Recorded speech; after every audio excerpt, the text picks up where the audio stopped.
By election వచ్చే అవకాశం ఉండొచ్చు. బట్ నా ఉద్దేశం మరి ఆయన ఎందుకంటే ఎమ్మెల్యే అన్న వాళ్ళు ఎవరైనా కూడా శాసనసభ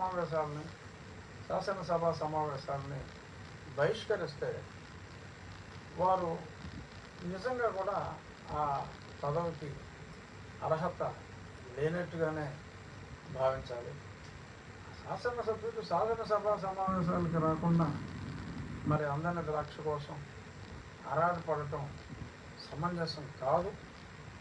మరి ఆయన జగన్మోహన్ రెడ్డి గారు వయసులో రాజకీయంగా మరి మాజీ ముఖ్యమంత్రి ఆయన, బట్ వయసులో ఆయనకన్నా నాకు 10 సంవత్సరాలు ఎక్కువ ఉంది కాబట్టి మరి వయసులో పెద్దవాడుగా మరి రాజకీయ అనుభవంలో మరి ఆయనకున్నంత అనుభవం నాకు లేకపోయినప్పటికీ వయసులో పెద్దవాడిగా